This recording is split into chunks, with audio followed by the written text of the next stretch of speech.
And we are live. What's going on, Beast Nation? Welcome to the Beast Podcast, where we talk all things youth football strategies, tactics, and most importantly, this is where you get your questions answered. And for those who don't know, your ass better call somebody. I am your host, Coach Beast. How y'all doing today? How are y'all doing? How are y'all doing today? Man, want to welcome y'all to the show, to the Beast Podcast. Now, wanna warn y'all on a few things. Now, y'all let me know if I'm talking too loud because I can't hear myself. For some reason, my playback is acting crazy today. Technology for you, gotta love it, right? And also, Miss Beast is not in the building right now. She should be back in the building in probably about an hour or so. She had to take our fur baby, Luna, to get groomed. First world problems, right? So she'll be back shortly. So y'all hold the fort down. Coach Cleve, I see you, brother. Hold it down for me. Coach Brian, hold it down. Can y'all hear me well? If y'all can hear me well, put a thumbs up in the comments if y'all can hear me good, because we got a really good show today, man. We got a crazy show today. So sound off in the comments. Let me know if y'all can hear me. Let me know if y'all can hear me. So let me know this too in the comments. How many of you guys are ready for some football? How many of you guys are like literally a week or two away from your first game? Let me know. Let me know. I see you, Shelby boy. I see you, Coach Bryce. Man, I hope y'all doing good. Hope y'all doing good. So check this out. We're going to talk about why the Beast offense wins championships today. That's right. We're talking about why the Beast offense wins championships. And, you know, what's so crazy is we haven't talked about the Beast offense from an X's and O's standpoint all year long. All year long. Because, I mean, quite honestly, you know, a lot of you guys, y'all been wanting to know a lot more about the 4-4 Reaper defense. Y'all been wanting to know more about the wing T plus gun T. But a lot of you guys have reached out to me and you have said, hey, Coach Beast, how should I run the Beast offense? Should I run the Beast offense primarily as my base offense? Should I just add it as a goal line offense? And, you know, I even want to know from you guys, because first of all, excuse my rudeness, I got to welcome my YouTube family, my TikTok family, my Facebook family, and my Instagram family to the show. So forgive me for my rudeness with not welcoming you guys. But how many of you guys are running the Beast offense this year, either as your primary offense or just as maybe a formation in your playbook? Just put Beast in the comments if you are planning to run the Beast offense. Let me know. Let me know. I like to get a temp of where everybody's at, right? Because I'm all about excellence over here. And so I want to make sure that all of you guys are getting the help and the value that you need. I see a lot of you guys are running the Beast offense. Wow. A lot of you guys. I see you, IG. I see you, YouTube. Wow. Okay. This is going to be a great show then. It's going to be a phenomenal show. So guys, before we get started, I'm going to pay some bills. I swear this sound, like back or the lack thereof, is crazy. God, like literally, I feel like I'm like, if y'all seen the studio, like if I zoned out, I got like walls, like I'm in a cubicle, right? So like I'm talking to you guys, but I can hear my voice in the room opposed to like in the headset. And I feel like I'm freaking psychotic.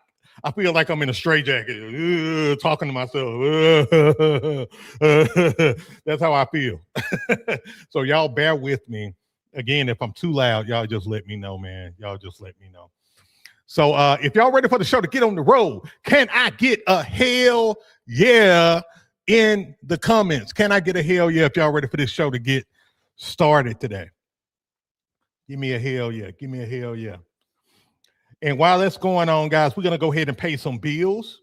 This episode is sponsored by the Reaper 45 Challenge. If you're serious about becoming a stronger coach, a better leader, and more disciplined in every area of your life, this is where it starts.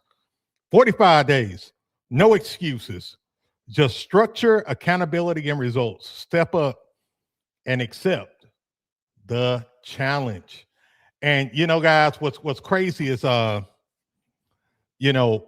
this program has been so transformative for me. Guys, I've lost so much weight. As a lot of you guys already know, like I had a lot of major health issues last year. Like my nervous system was messed up. Like I would go into these random panic attacks and anxiety attacks for no reason. Like I'd be chilling watching TV.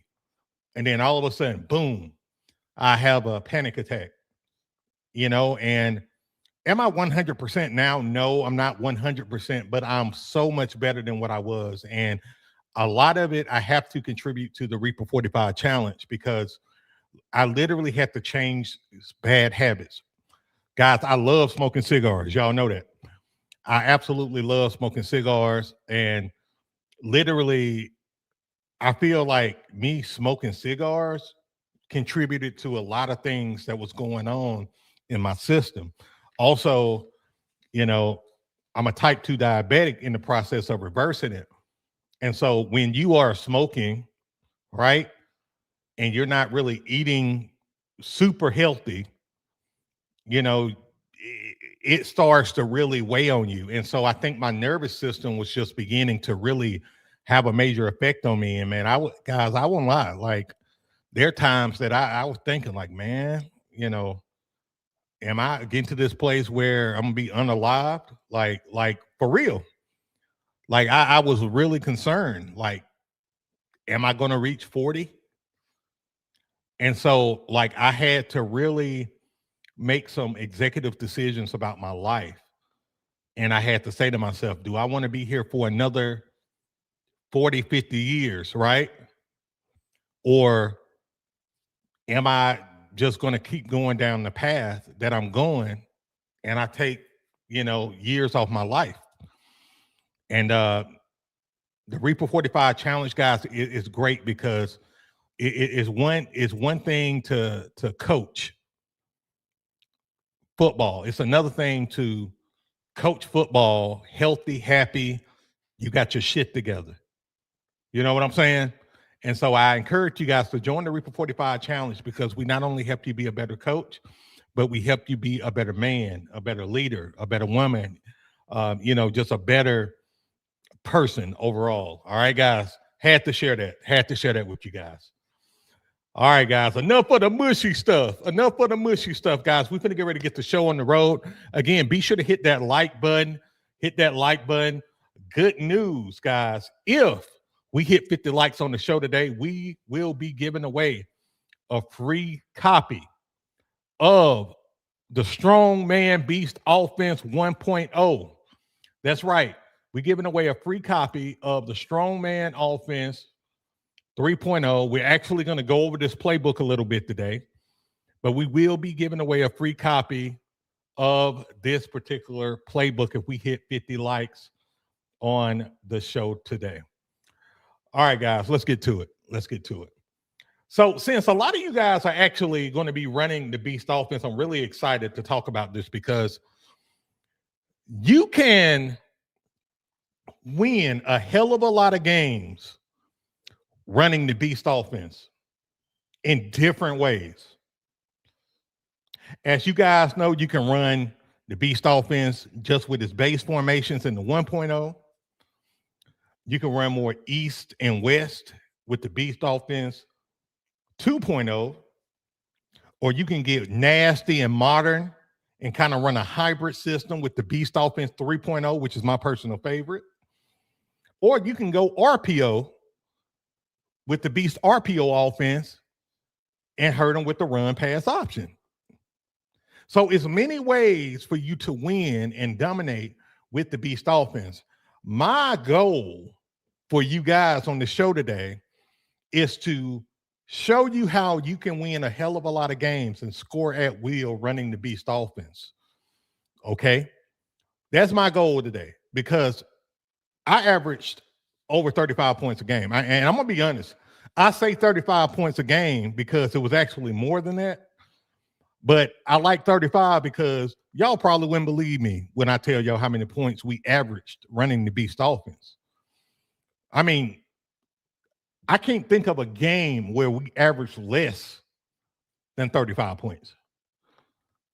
You know what I mean? So I say 35 points. So y'all don't be like, well, Coach Beast is full of shit. Coach Beast lying through his teeth. You know what I'm saying? We averaged more. But I'm going to talk about, let's start by talking about why the Beast offense wins championships, all right? So number one,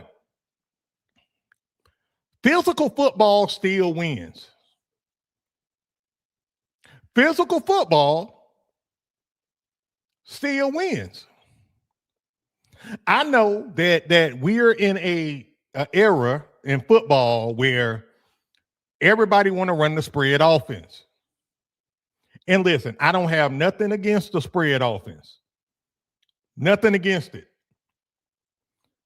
But what I don't like is that those who run the spread offense put formations down like the Beast offense, or the single wing offense, or the wishbone offense, or the T formation, or the Maryland I formation, right?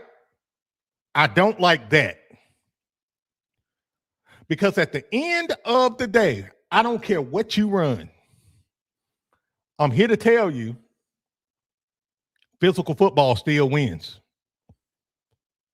Number two, the Beast offense forces defenses to match your physicality every snap. And guess what, guys? Most defenses won't be able to match your physicality.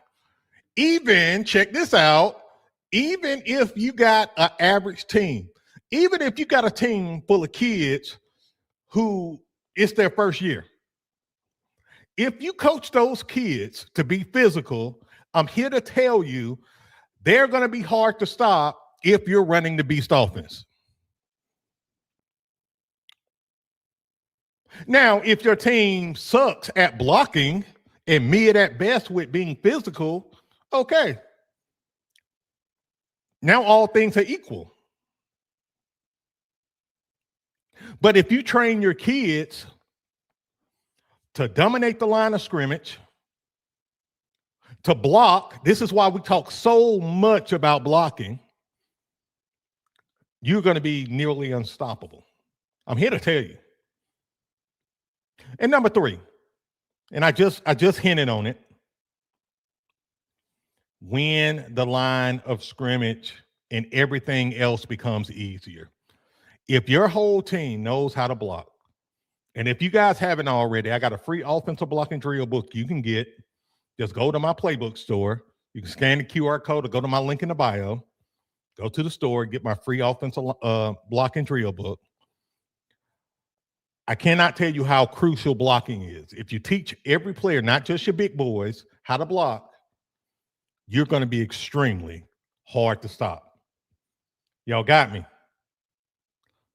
And again, I'm going to show y'all through diagrams and through the playbook of why the Beast offense is so goddamn dominant. Okay, guys? And I want to give a big shout out to Dominique for the super chat. Thanks for the 200 Jules gift. I appreciate it. Dominique says, jamming. I appreciate you. I appreciate you.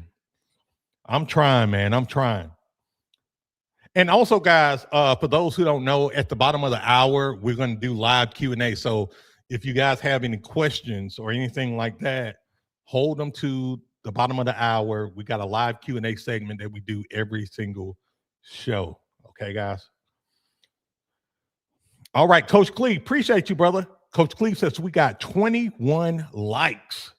Y'all are crushing it right now. 21 likes. So again, if we hit 50 likes on the show today, if we hit 50 likes, we are going to give away a free copy of the Strongman Beast Offense 1.0.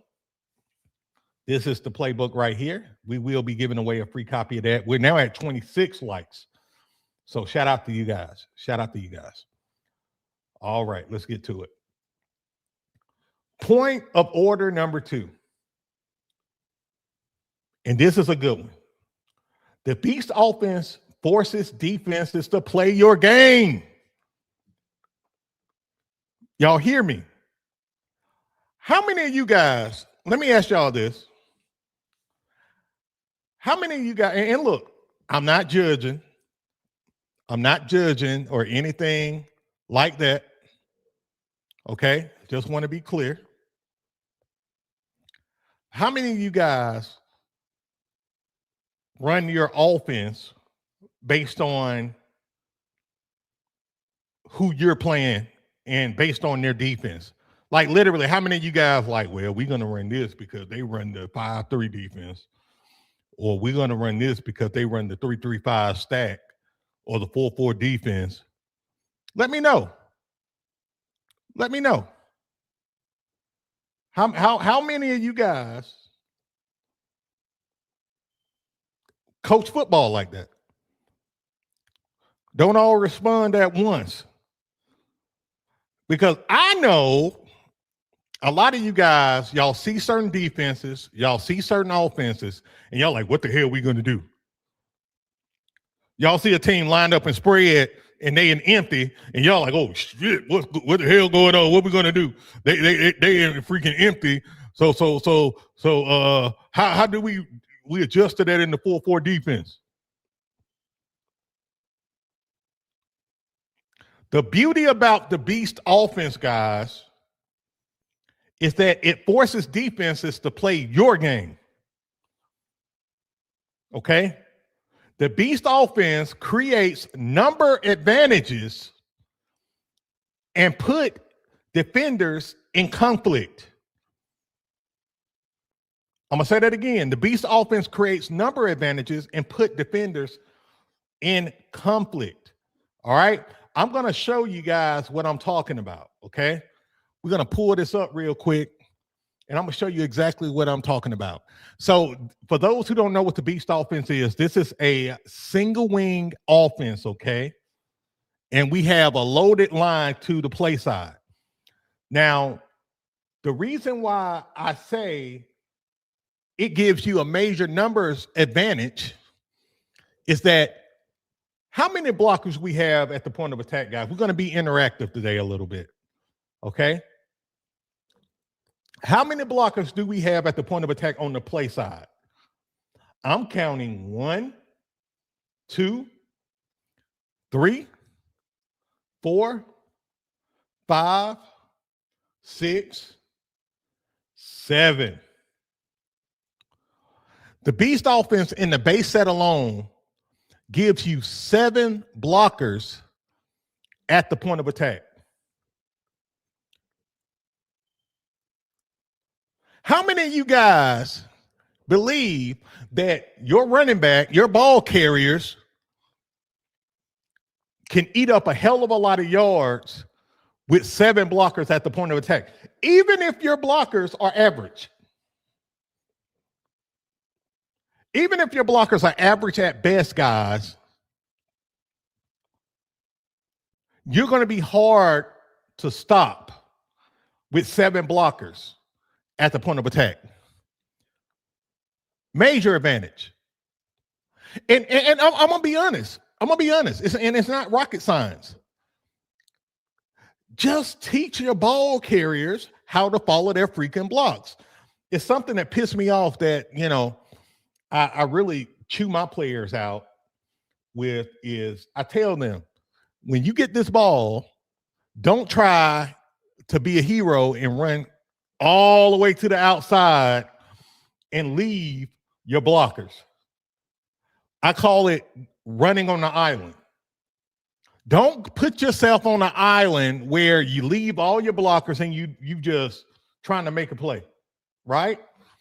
Follow behind your blocks. And literally, we run drills where we simulate this, where literally I will have, let me see if I can show y'all kind of what I do here.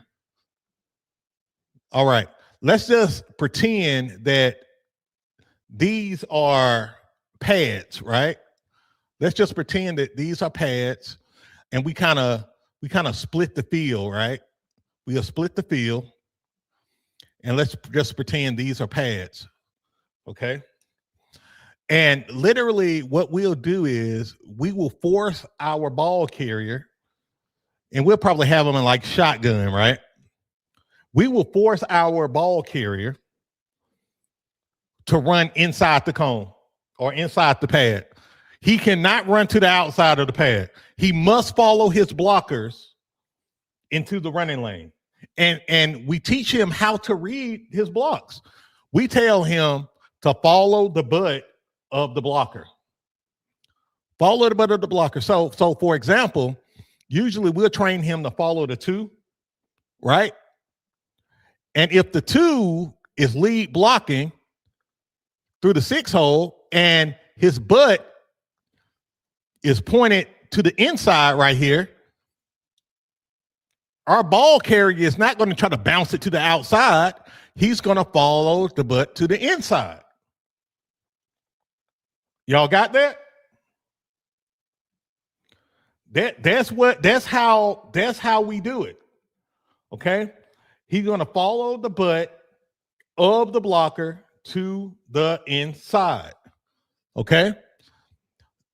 Same thing. You know, if we're running a play where let's say we want him to follow that outside tackle, and that outside tackle is down blocking, right? He's going to follow his butt to the outside. It's not too hard, right? It's not too hard. But whatever you do, make sure you're teaching your guys how to read their blocks. Don't lead their blocks, because why are we running the beast offense with all those blockers at the point of attack and your ball carrier is not even following his blocks? Y'all got me.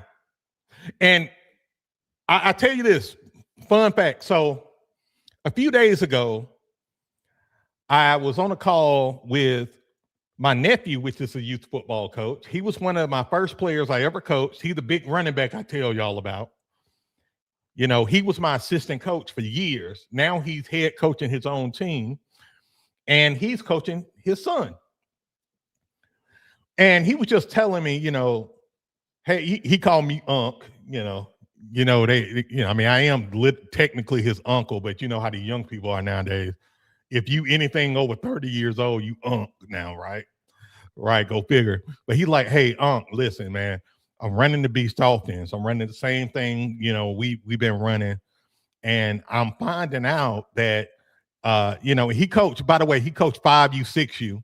So he's like, man, I'm finding out these kids can't even they don't know how to get off of blocks to even stop the runner. So we're like undefeated and we're like scoring like crazy. Like, this is crazy. Like, I didn't know that all I have to do is make sure my kids know how to block and my runners follow their blocks. And man, we are just winning. It's not even fair. It's like easy. Like, this is what he was telling me, right? And I'm like, yeah, like it's not rocket science. Most of the teams that you guys are going to play, guess what? They're not taught as to how to shed a blocker. They're not taught on how to occupy a gap.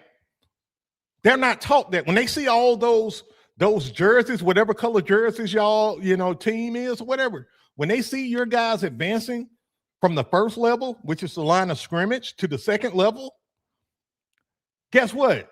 They're in trouble. And then you're going to start wearing them down. And then guess what's going to happen? Their souls are going to be taken. Their souls are going to be taken. Their will to win is going to be taken away. And that's the beauty, that the Beast offense is going to give you a numbers advantage, but then it's going to allow you to dictate the tempo of the game. You're going to be able to control the tempo of the game. You can go, hey, you guys can go fast. Like when we go fast, we call it hurricane. You guys can slow it down. And now you can control in the clock. And guess what? The defense can't do shit about it. But it all starts with blocking and controlling the line of scrimmage. Y'all got me? So important. So important.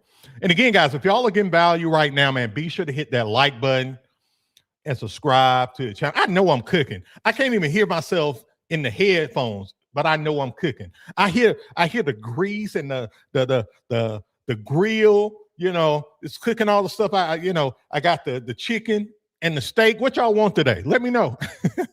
Let me know what y'all want today. Y'all want chicken or steak today on the hibachi? Y'all want both? Put it in the comments. What y'all want? Let me know, TikTok fam. Let me know, Instagram. Like what y'all want today? Y'all want chicken, steak? Y'all want both? What y'all like on the hibachi grill? Let me know. Let me know.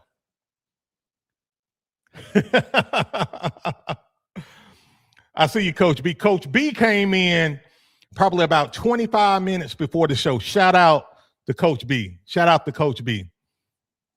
Also, shout out to Coach Wilson for the 800 joules. Shout out to you, man.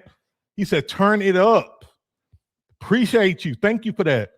Coach Worthy. Shout out to Coach Worthy for the 10 joules, man. Appreciate you, man. Thank y'all for the love. Let's see here. Coach Lance said he wants some steak. Coach Ken said he wants both. Coach Brown said he want that fried rice. Man, I cooked some good. I cooked some hella good fried rice. Hella good fried rice. I'm telling you guys, look, mark my words. When we start doing our coaches meetups, like in-person meetups, I'm probably taking everybody to hibachi. We doing hibachi or something. You know what I'm saying? We got to do some hibachi. Shout out to NB for the 10 joules. Shout out to you, man. Thank y'all so much, man. I appreciate y'all generosity. Really appreciate it.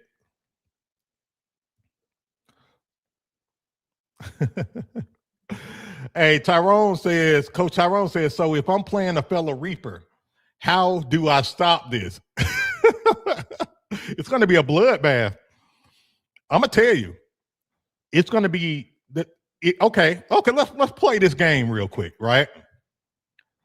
If you are playing a fellow Reaper that's running the 4-4 Reaper defense, or let's say the Beast offense, my money is on the team that wins the trenches. So I would double down on making sure your offensive line and defensive line are legit, because those groups are going to be the X factor in who's going to win the game. On defense, you got to understand, and we'll do a whole show on this if y'all want. I did previous shows on this, on how to stop the Beast offense. But the best way to stop the Beast offense is you got to create clutter at the point of attack, at the line of scrimmage. You got to play gap discipline, and you got to be able to clog up those gaps, those running lanes. Okay? It's easier said than done, because if you're going against a really good blocking team, you better have a good defensive line or you're going to get worn down. Okay? That's the big X factor out of all of this, because this goes perfectly into point number 3 here. The Beast offense wears defenses down mentally and physically over 4 quarters. That's what it's designed to do. Okay? And a big mistake that youth football coaches make, a lot of you guys make, and look,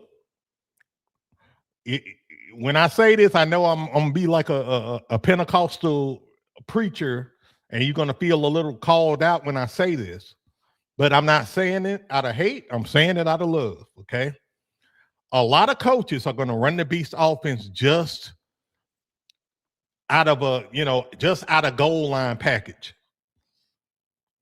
Okay, they just gonna run it from a goal line package. And that's when you're going to make mistakes. Y'all got me. Y'all bear with me real quick. Miss Beast just messaged me. Y'all bear with me one sec. You know when Miss Beast message, it means business. So and look, see, Coach Williams says, Coach, where are you out of? I am out of Bama. I'm in Bama. And do me a solid, guys. Let me know where y'all coming from. We got a lot of new people on the show.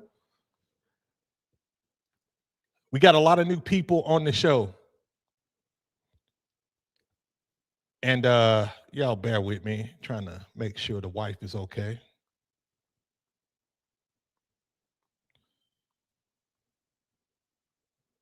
All right. Let me know where y'all at.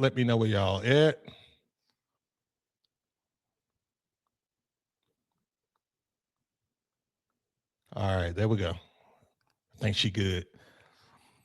Okay, yeah, we got the Virgin Islands in the house. We got South Mississippi in the house. Got our neighbor, Go Vols, I see you. We got Illinois in the house, Ohio, Rhode Island, Washington State.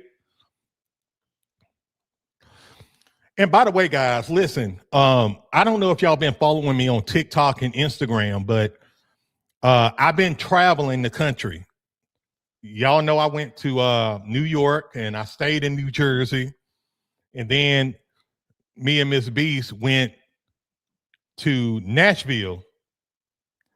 And of course, we love Nashville. We visited Brentwood and Franklin, Tennessee. And it's not a secret that, me and Miss Beast, we want to move out of the state of Alabama to another state. And so we're looking at Tennessee. We're looking at New Jersey. We're looking at AZ, Arizona. And but as I visit these places, I want to be able to meet you guys. It sucks because no matter where I go, I run into you guys. Like I'll be walking down the street, hey man, you Coach Beast, hey, which is dope because what's so crazy here in Alabama is I will run into a few guys, but not nearly as many guys if I'm in other states. Crazy shit, right? Absolutely crazy. So y'all let me know in the comments where I need to visit or where I should consider living, right? Like I said, me and Miss Beast, we about to hit up the West Coast. She's a Cali girl. She says, I don't want to, she told me, she said, look, I don't want to move back to Cali. But AZ is a place that is on our short list, Tennessee on my short list, but I kind of want to move out of the South a little bit. So we'll see. We'll see what happens. So anyway, guys, understand that the Beast offense forces defenses to play your freaking game. And that's what we want to happen. And that's why I love the Beast offense so much, because you want to be able to dictate the pace of the game, control the flow of the game. It's like, we call it the Python effect. The Python effect. The Python effect is when you are controlling and dictating the pace of the game. You're able to speed it up. You're able to slow it down. The great Nick Saban was the best at doing this. He was notorious at the Python effect when he was in Alabama. You would watch them games and people be like, oh, the game's so boring. The games are so boring. Yeah, because he learned what wins games. That's why he the GOAT. He understands if you can control the line of scrimmage on offense and defense, and you minimize explosive plays with your opponent, you're in a good place to win that game. And Nick Saban is the GOAT at doing it. He is, in my opinion, I know he's the greatest of all time at the college level. I would argue he's the greatest of all time on any level. You know what I'm saying? But that's neither here nor there. So the beast offense will allow you to have the Python effect because of how many blockers you got at the point of attack. Okay. Now, some of you guys may be like, well, you know, man, is the quarterback going to be the only one running the ball, or like what's going on? Well, first of all, understand there's levels to this thing. What I do, and what I know a lot of you guys are going to do, is number one, you can rotate your beast backs. Okay.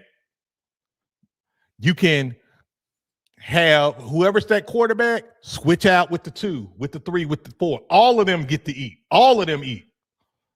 The quarterback is not just the only one that's getting the ball. Okay.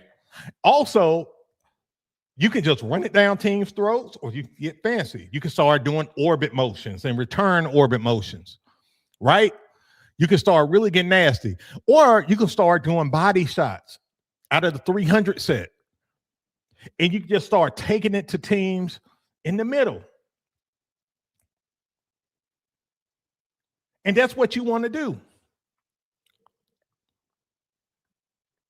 And I see y'all guys talking about Flagstaff, Arizona. What's so funny is I was looking up Flagstaff, Arizona yesterday, guys, last night, as a matter of fact. And that's one of the places I definitely want to check out. And then, guys, check this out. If you want to dominate on the edge, shut down teams on the edge, and you just like, listen, Coach Bees, I understand, you know, I love body shots, but I love running off tackle and love running to the outside. Okay, cool, no problem. You can run in the wide set. You can run in the wide set. You can go wide zone. You can run your standard QB sweep. With all of these blockers at the point of attack, your guys just got to follow their running lanes. It's going to be to the house. Y'all got me. And then what you're going to do is set these teams up for play action pass. Sail like you're going to run the ball, run a QB power, have your 4 beast back and your tight end sail like they're going to lead block out, have them run a wheel route. They're going to be wide open. Y'all hear me? They're going to be wide open. And you're welcome. And you're welcome. All right. So let's get to the final point of order, and then we're going to get into our live Q&A, guys. Again, if y'all getting value from this, be sure to hit that like button. We only got 7 more likes to go before we hit 50 likes. When we hit 50 likes, I'm going to give away a free copy of the Beast Unleashed playbook. I mean, excuse me, not the Beast Unleashed, the Strongman Beast Offense 1.0. The Strongman Beast Offense 1.0. That's the playbook that you guys just seen on your screen. Okay, guys. So we're going to give away a free copy of that. Coach Cleve, shout out to you, brother. Thank you for being in this Beast place today. He says we are at 45 likes. Appreciate you, brother. Appreciate you. So here's the last point of order, guys. The Beast offense builds championship teams, not just great offenses. What? Say what, Coach Beast? Understand that the Beast offense gives you guys a repeatable foundation year after year after year. You don't have to just run, the Beast offense 1.0. Okay? Understand you can run the Beast offense 2.0. And let me see if I can pull up the 2.0. Or better yet, the 3.0. This is the Beast 3.0. Okay? And what it allows you to do is to get really nasty. If you a coach that say, look, Coach Beast, I want to use my running backs out the backfield, no problem. What you want to do is run the Beast offense 3.0. It's the hybrid set. If the Beast 1.0 and 2.0 got married, had a baby, the 3.0 would be the baby. Okay. This is going to allow you to run orbit sweeps. Okay. It's going to allow you to do a lot of window dressing. Okay. And by the way, this is what I call the jigsaw set. What is the jigsaw set? This allows your beast backs to be offset, okay, on the speed side opposed to the play side. And what that does is it allows your formation to be more balanced and also create more deception, okay? So now you can start doing, you know, these orbit motions and return orbit motions, and the quarterback can keep the ball. You can give the ball to your beast backs, right, in the backfield. Then you can get really nasty with the play design, the pass design. You see what I'm saying? You can get really nasty. You can start running these skinny posts and these nasty wheel routes and passing in levels. You can start doing these jet passes right out of the backfield. You can start running these arrow routes. You know, this moonshot route is one of my favorite routes because kids don't know how to defend against it. And I really want y'all to grasp that. Most of the teams that y'all play, y'all gonna play. I don't care if y'all in an elite travel football league or freaking rec league in a small town USA. Most of these kids and coaches don't know how to defend against this stuff. Remember, the kids you're playing are first graders, second graders, third graders, fourth graders, fifth graders, sixth graders. I know some of you guys who watch are head coaches at the high school level and middle school level and JV. If college teams don't know how to stop this with these arrow routes and skinny posts, what in the hell you think going to happen? You know, what the hell you think going to happen to a third grader that's trying to stop an arrow route? You see what I'm saying? I just want y'all to think like that, right? I want y'all to think like that. Let me take a quick break real quick, and I got to give y'all a shout out. Shout out to y'all guys. We have hit 50 likes. As a matter of fact, 51 likes. So that means that we're going to give away a free copy of the Strongman Beast Offense 1.0 today to a lucky coach. And guess what? We're going to compound it. So if we get 60 likes, I'm going to give away another one. If we get the 70 likes, I'm going to give away another one, so on and so forth.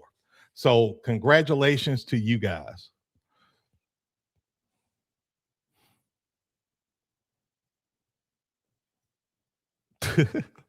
Coach Nick says, played against the 3.0 before. I found out who you were. Not going to lie. I was ready to box after we lost.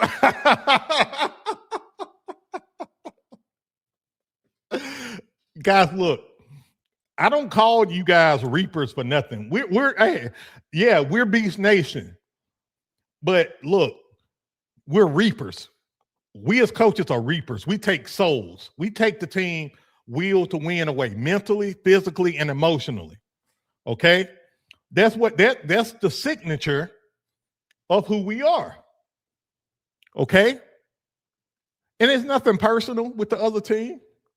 Guys, look, this is what I want y'all to do. As y'all begin to whoop ass and take names, I want y'all to buy the other team pieces after the game. I kid you not. We would beat teams, and after the fact, like we shake hands, or we'll go in at the 50 and pray and all of that. I'm like, look, man, y'all want to eat pizza with us on the house? We'll pay for y'all pizzas. Man, the coaches be looking like the coaches look like they want to cry. But all they can do is respect it, because it's like, damn, they whooped our ass, 42 zip. Now they want to give us some pizza and we don't even have to pay. We just got to go. Or some ice cream. Y'all want some ice cream, man? We'll take y'all to get some ice cream cone. Y'all want custom ice cream? Get y'all some goddamn sprinkles on it. Get y'all, my favorite ice cream is cookie dough. Get y'all a cookie dough ice cream. Hey, on the house. On the house. We'll get y'all some goddamn ice cream. But usually, hey, check this out, guys. Usually the teams y'all play, the coach's ego is so bruised and the team ego so bruised, them kids don't want nothing to eat. They don't want nothing to eat. Them kids go after the game to McDonald's to get their favorite snack. Mama, son, you played a good game. It wasn't your fault. You did your best, baby. I'm going to take you to McDonald's. Kid, no, Mama, I don't want McDonald's. Son, you don't want your Big Mac? You know, this offensive lineman, because he got his ass whipped up so good he don't even want to play football no more. You don't want your Big Mac, Bubba, and your large fry, son. I get you even a milkshake. No, Mama. No. I don't want no milkshake, Mama. I don't want no Big Mac today. I just want to go home. I'll eat some cereal when I get home. I don't even want my cereal. So, baby, I bought you a new pack of Lucky Charms. I bought you a box of Lucky Charms. I don't want no Lucky Charms, Mama. I want your cereal. I want regular cornflakes. I want Kellogg cornflakes. And I want it with no milk. I want cereal with no milk, Mama. Baby, you not no diabetic like me, baby. You don't need to eat that. You can eat your Lucky Charm. No, Mama. Y'all know how the big boys are when they cry. Y'all know how the big players are when they cry. They sound like they got asthma or something. They sound like a truck a truck with a bad motor trying to warm up.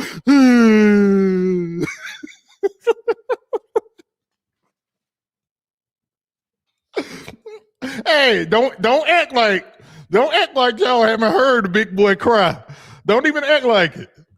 Shit, some of y'all probably big boys cry like that.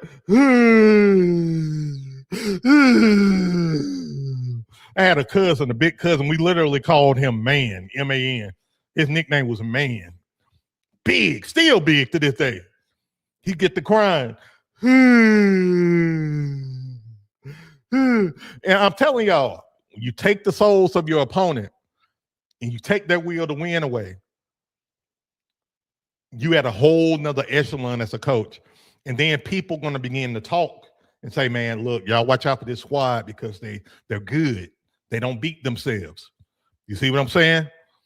They don't beat themselves. That's what running the Beast offense is all about, guys. That's what that's what it's all about. All right, guys. So that's it for the Coaches Clinic segment, the clinic segment of the show, sponsored by the Reaper 45 Challenge. Now, we're going to open up the floor for live Q&A. So, guys, if y'all got any questions, this is your time to drop your questions, okay? Coach Griffin says, I got kids that cry just like that. I know. I think we all got kids who cry like that. And then, you got the skill players, they cry like a nervous wreck where they lip tremble. They lip tremble a little bit.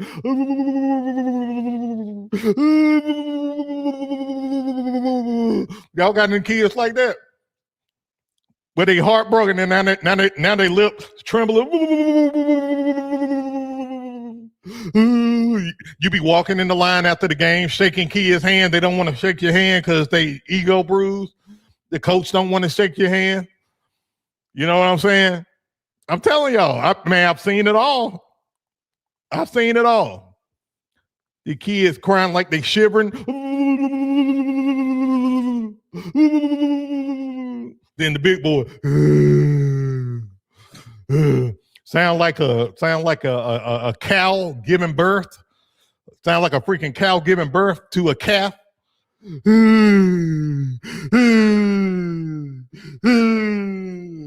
I don't want nothing to eat, Mama. I don't want nothing. I don't use a cereal, no milk.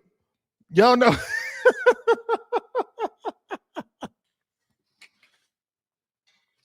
Y'all know it's the truth, man. Shit, I won't lie. A part of me taking souls, guys, is seeing the reaction after the game. I won't lie. It's a guilty pleasure. I like to see how the team going to react, the opponent that we're playing. I like to see how they're going to react after they lose. And I'm going to be honest with you. I don't like competitive games. I like to blow out my opponent. That's me. Now, I always say competitive games are for the fans. Competitive games for the fans. You know, they want to see a shootout and they want to see their little son score and they want to see the big hits. I want to see 42-0, 49-0, 60-0, whatever. That's me. That's me being an offensive-minded coach. But like on the flip side, if you are a defensive-minded coach, and let me know in the comments if you are a defensive-minded coach. Sound off in the comments if you are a defensive-minded coach. Defensive-minded coaches don't like points scored whatsoever. A defensive-minded coach like to see, you know, the game 7-6, 0-6. Offensive-minded coach like me, I want to see 1,000,000-0. That's me. I'm a reaper, right?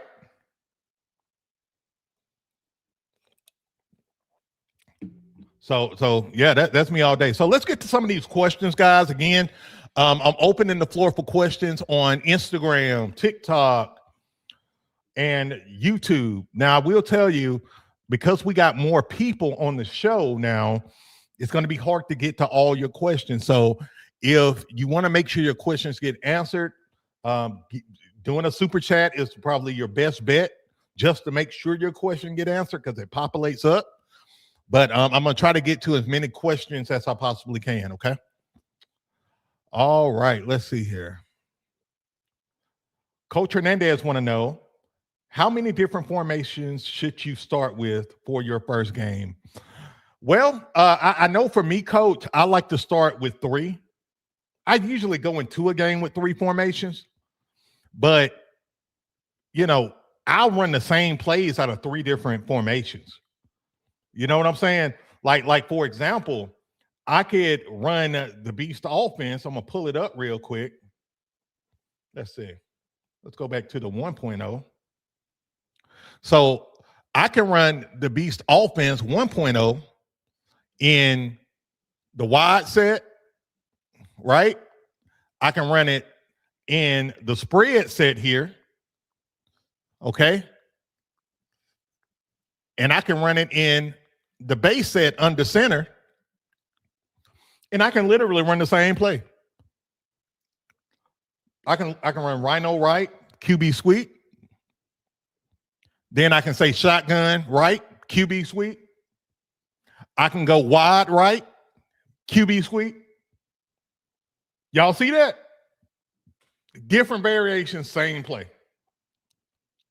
So usually, you know, I don't go with more than 3 formations going into the game usually, unless it's a trick play or something like that.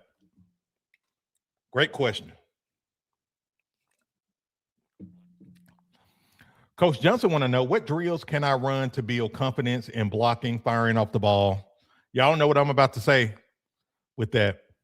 I love my one-on-one drills all day, every day. Like I know that's not a sexy answer. I know it's not a sexy answer, but it's what has worked for my team in terms of mentality over and over again. And I would also say, you know, if you break your players up into team 1 and team 2 and have them compete, create that level of competition with each other. It changes the culture and complexion of your practices and your team. Because when they come to practice, they're gonna try to come back and get back on their opponent. Meaning, like, if you break the team up to team one, team two, and then team one wins on Monday day of practice doing one-on-ones or doing our gauntlet, right? Now, team two is salty as hell next practice. I've seen it happen time and time again. Before practice even start, team two talking shit with team one. And sometimes when you try to, like, I like to really alternate between team one, team two, meaning like the same kids are not on the same team. Sometimes team two is like, no, coach, run it back. Same people. Because they salty. Kids talking shit to each other at school and they won't get back. That's a great thing. That's great for competition. Right? And that's how we do it. And we just do simple one-on-one drills, two-on-one. We do mirror drills. We do, different reaction drills like that. But that's what we do. We massage the psychology and the mindset of these kids, and we help to condition them to be very, competitive at what they do. So hope that helped, Coach.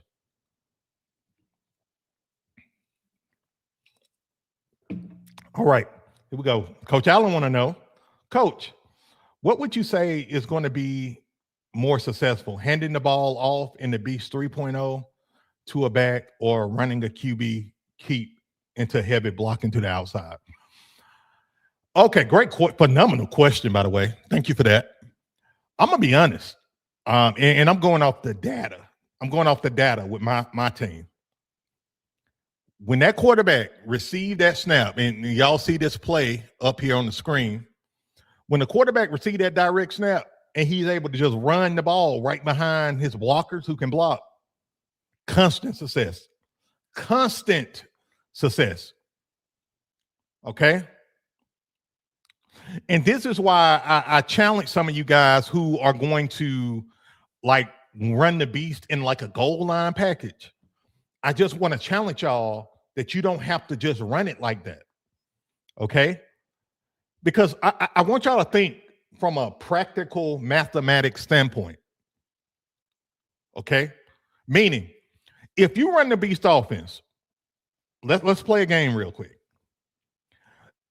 If you run the beast offense and you're averaging 6 yards a carry, let's say 6 yards a carry, why in the hell would you just run in goal line situations if you're gaining 6 yards per carry? Think about that. Why in the hell would you? That's like me. I got my truck out there. I got a Ford Raptor. One of the baddest trucks in the land. If you're a truck guy, you know. If you know, you know. Why would I only drive that truck on Sunday? Why in the hell I get in that truck and say, well, I'm going to just drive the truck on Sunday, take my old lady to get some ice cream down the street, take her to Old Town. We got Old Town right here where I stay. I'm going to take her to Old Town and, get some ice cream, and then we're going to come back and I ain't going to drive the truck again until next Sunday. Really? If you're running the beast and you're averaging anything over 4 or 5 yards a carry, guys, run the hell out of the beast. If it's not broke, don't fix it. Don't just run it in a goal line situation if the team you're going against can't stop you. Run it down their goddamn throats. Score at will. But the problem is some guys, and again, I'm not like knocking you, but I just want you to think different. Okay? Some guys will run the beast offense only in goal line situations, but then run another formation where they only averaging 2 or 3 yards to carry. Then when they run the beast, they score every time or get extra points every time. Why not run the beast on the 40-yard line, on the 30-yard line? You know what I'm saying? If you gashing them for 6, 7, 8 yards, we was averaging 8 yards a carry with our squad. Why would we just all of a sudden say, well, we're going to go RPO and just start passing it all over the place? Why? We controlling the game. You see what I'm saying? If you averaging what? Let's say 5 yards a carry, easy math. If you're averaging 5 yards a carry, you're getting a first down every 2 downs. Why are you changing it? You see, y'all see, am I making sense? If I'm making sense, put hell yeah in the comments. I just want to make sure what I'm saying is making some sense for you guys.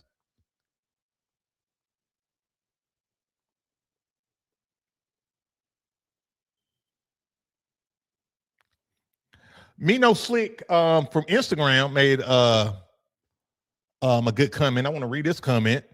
He said, you think you need a competitive game every now and then? A lot of kids don't know how to react to adversity of tight games. That's true. That's true. But I think the adversity should start at practice. I think the adversity should start at practice. I think the kids should get into the most adversity at practice. So when they are introduced to a competitive game, their will to win isn't broken during that game. And listen, a competitive game should be competitive because the two opponents are playing good football or playing on the same level. It shouldn't be competitive because your team suck and making mistakes and giving the other team an opportunity. You see what I'm saying? Like, a good competitive game, to me, is the best when both teams are good against good. And literally the best man going to win. But I hate a game that's competitive because one team fumbled the ball, the other team threw an interception. Then it was a bad kickoff return. Kid fumbled the ball. Yeah, it's great for fans. Fans love that shit. It's entertaining. We coaches get gray hair. Y'all see all this fucking gray hair I got? 2 years ago, I didn't have gray hair like this. Y'all see this? Look, it drives coaches crazy. But my thing is, absolutely, if a kid is playing football, baseball, basketball, whatever, and they are in a good league, they're going to run into a competitive game. That's inevitable. But it all starts at practice. If the kid is not practicing with a level of urgency and competitiveness at practice, they're going to get drugged during the game. If they practicing soft and you're not holding them accountable when they are fucking around, and excuse my language, by the way, excuse my language, but if you're not holding these kids accountable when they're in the line and they pop locking, patty cake, they're not even looking at the drill, their backs turned and all of that bull crap, and you're not saying nothing, your coaching staff not saying nothing, and then you get in the game and then they not focused and they shell shock, and you're mad at them. Don't get mad at them. Get mad at you because you did not set the standard at practice. Don't expect them kids to play hard if they don't practice hard. Just don't expect it. Like it blows my mind, especially in youth sports. Nowadays, guys, as y'all know, I haven't coached since 2021, 2022. I coach you guys full time now. And I'm here to tell you that many a times I go to these youth games and I can tell who's going to win before the game because at warm up, the kids are lazy.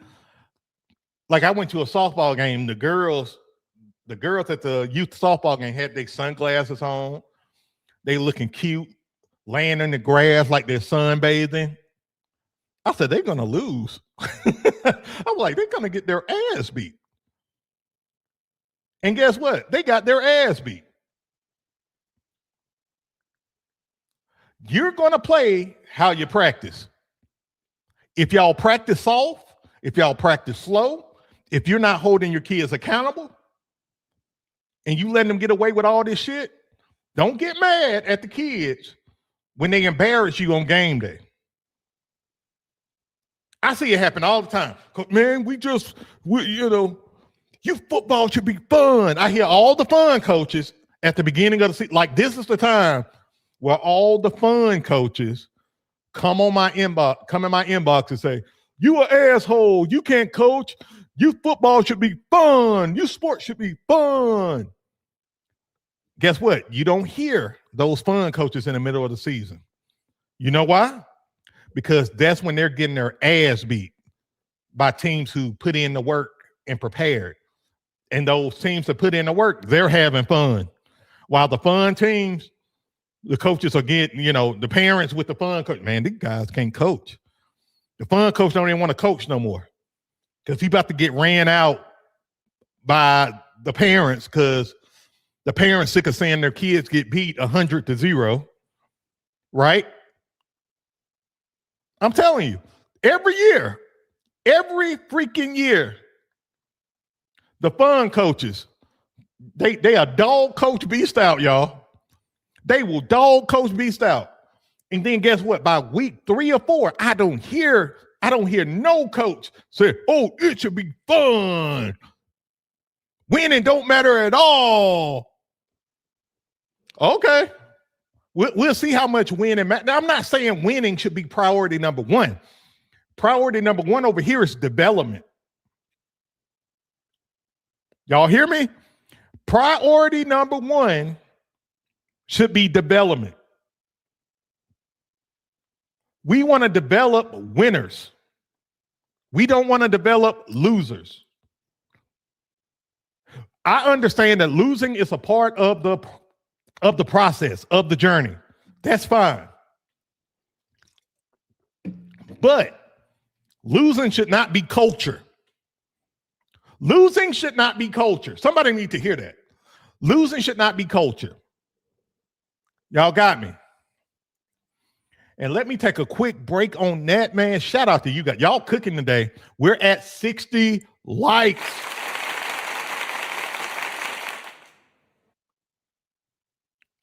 That means we're going to give away 2 copies of the Strongman Beast Offense 1.0. That's awesome, man. Y'all cooking today. Appreciate you guys.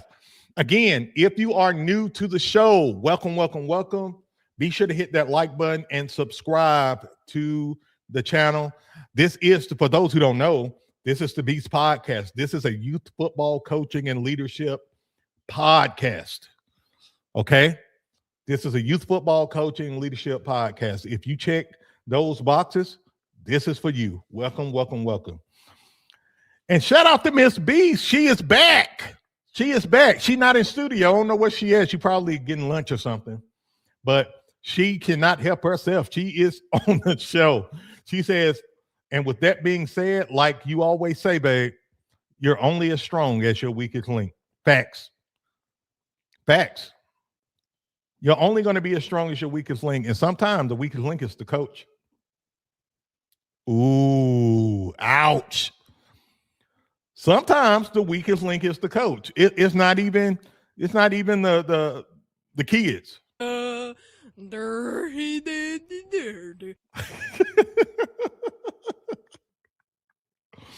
All right, let me see. Let me get some more of y'all questions. Y'all got me over here in preaching mode.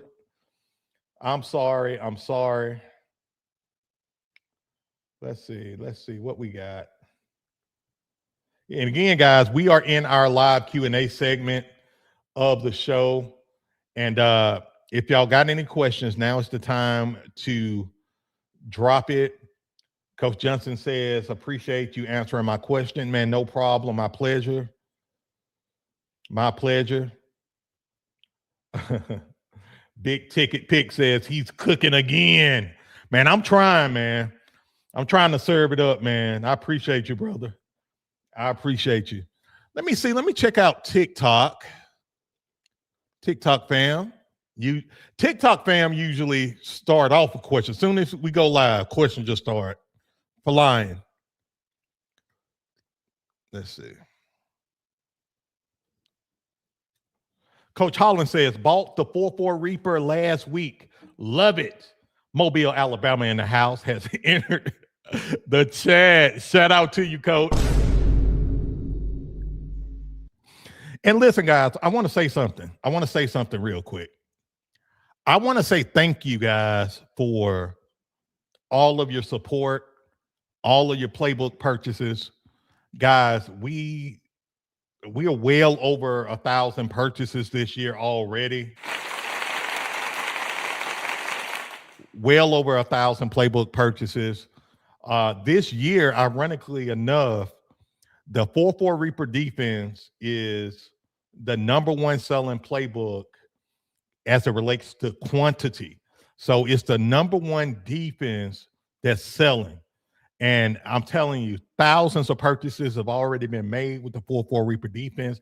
I'm already hearing you guys having a ton of freaking success. And that's what it's all about. The second best seller is the Wing T plus Gun T offense, guys. I want to thank y'all so much for y'all purchase with that, because, you know, what's beautiful about the Wing T plus Gun T offense is that you're able to run with both power and speed, also under center or in shotgun. And y'all love that versatility.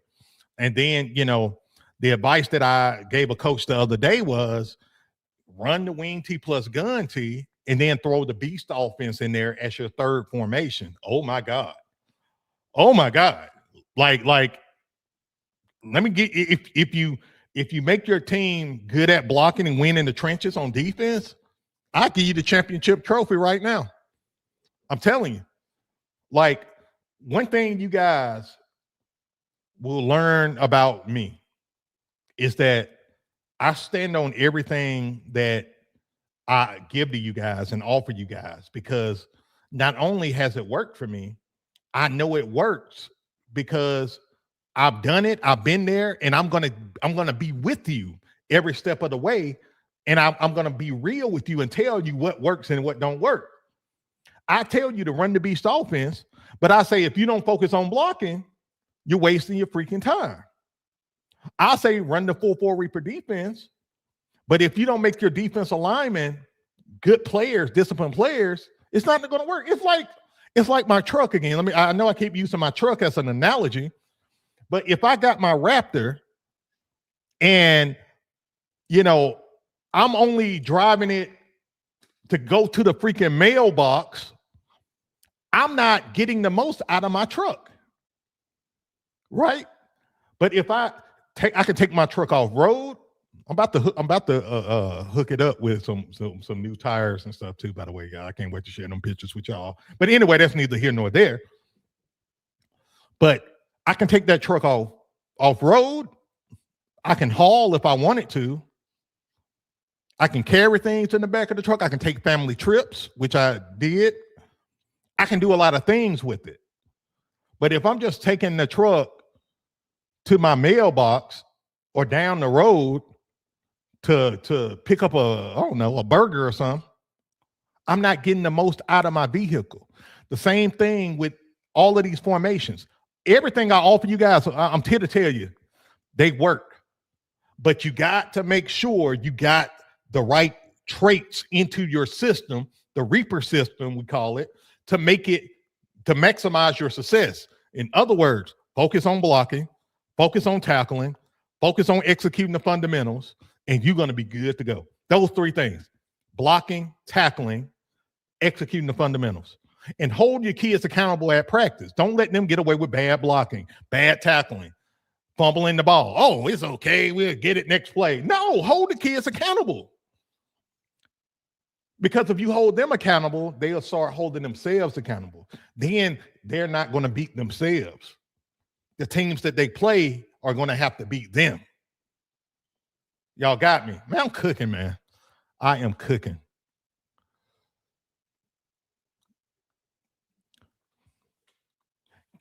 Cajun Devil 76 says, putting in the Beast Diamond this season. nasty formation. Sick. You know, I talked about how Vanderbilt beat Alabama 2 years ago running the diamond. Made Bama look stupid. And I'm still mad about that game because I'm a Bama fan. Coach Allen says, thanks for answering my question. If you're ever in Northeast Ohio, stop by and check out Crestwood Youth Football. Yes, sir.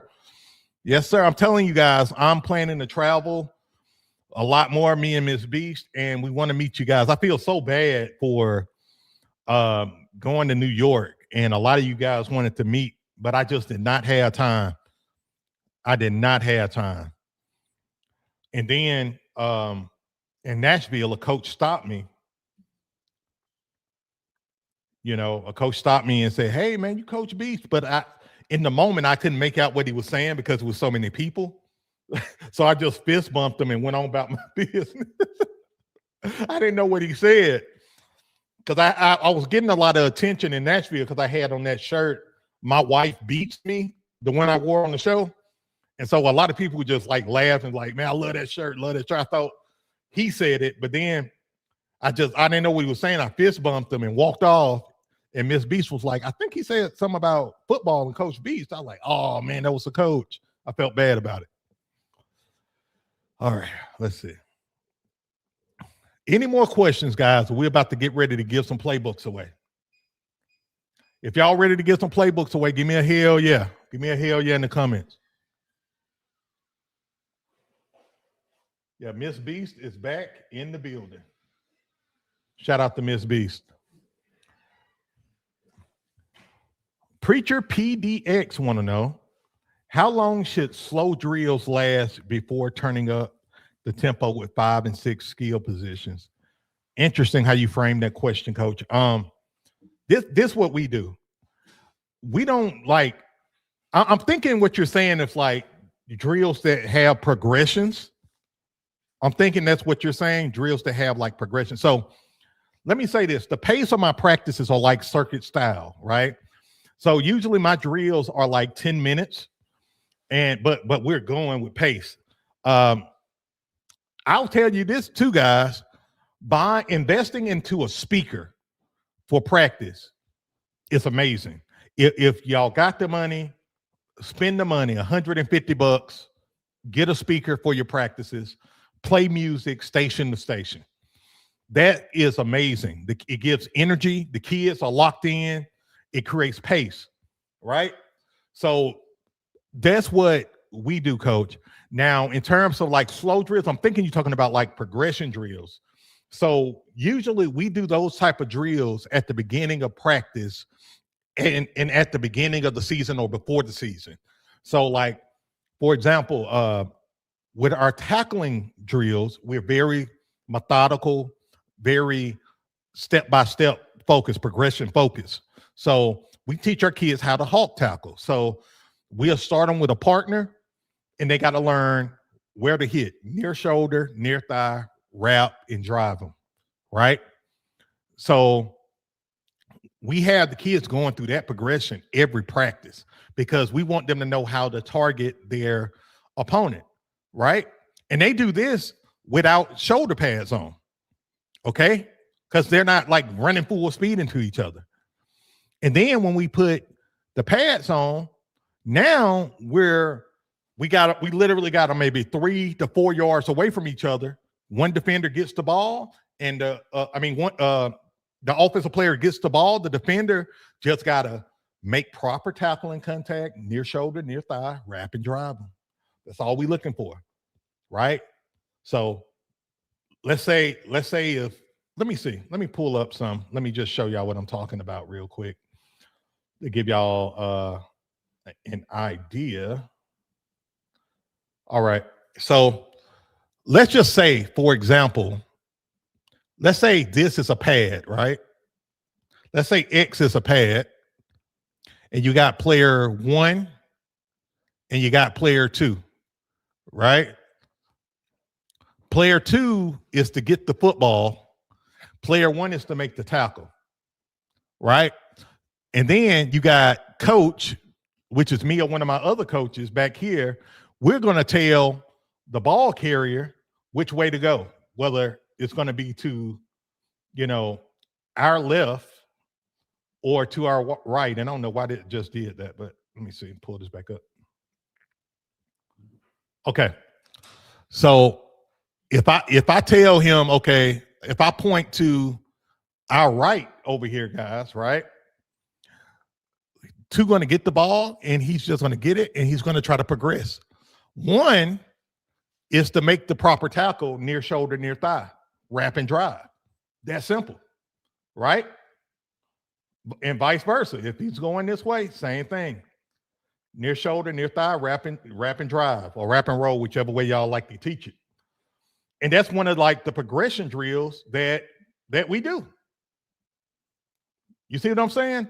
Because like my philosophy is this, and this is from somebody who was a linebacker. I was a linebacker in high school, middle school, high school.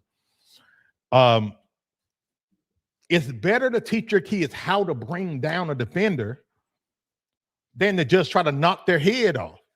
I'd rather have a bunch of players that know how to stop a running back, a quarterback in their tracks,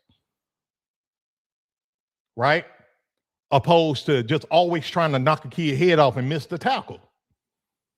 I love to have kids who are technicians on defense and know how to tackle. Because those are when we win the game. You see these kids running, star running backs running, and then our guys know how to tackle. Just drop them. Just, you know what I'm saying? Just stop them in their tracks. All right, E-Board, what's up, brother? Shout out to E-Board. By the way, y'all, look, E-Board, I got to shoot you a message. For the record, I got to shoot you a message. E-Board is the first Reaper graduate, him and Coach Brian, of our Reaper 45 program. So I got to send E-Board some stuff, and we're going to talk about it, E-Board. But E-Board want to know, do you like wrap and drive better than wrap and roll? I'm going to be honest with you, E-Board. I like wrap and roll. I say wrap and drive because for some reason when I say wrap and roll, a lot of you guys get mad at me and say, no, man, I don't want to roll them, get them hurt. I don't want to roll them and get them hurt. I'm like, man, I'm just saying roll, man. If you want to drive them. Shit, I don't care. But if you like wrap and drive, hey, drive. I teach roll personally, just so y'all know. But to each their own, both work. Both work. Okay. Okay, Coach BC from TikTok want to know, is weight limits for defensive players a common thing? In our league, it wasn't. I mean, like our league was really simple with weight limit. If a kid on the 12U level was over 135 pounds, they had to play on the line, defense or offensive line. Like they would get a patch on their jersey, letting teams know that they was over the weight limit, and we had to report that at weigh-in, and all of that stuff. So, again, if the kid was like over 135, they had to play on the line, defense and offensive line.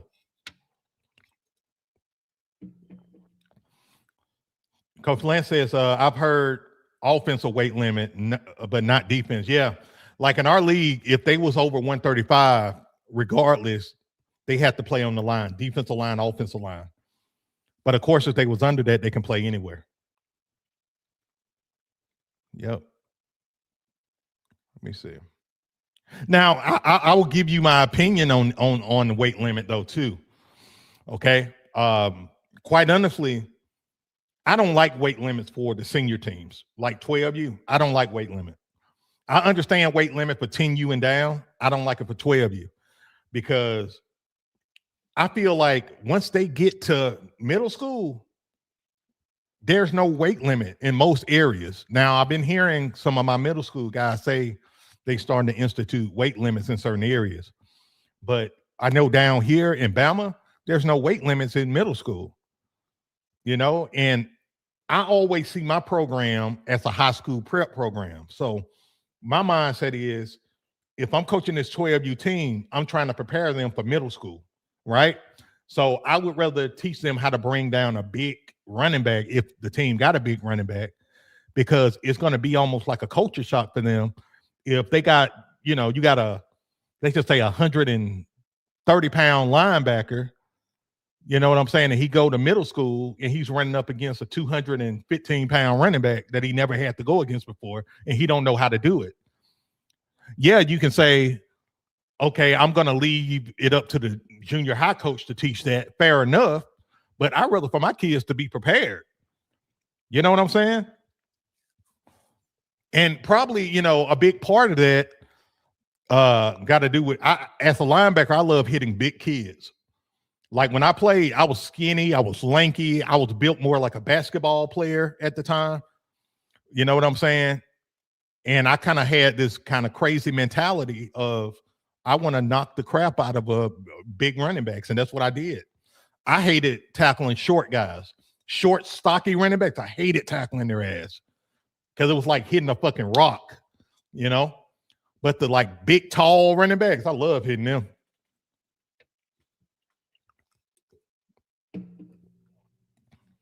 Coach Wu want to know, what's the best way to line up your O-line in the beast?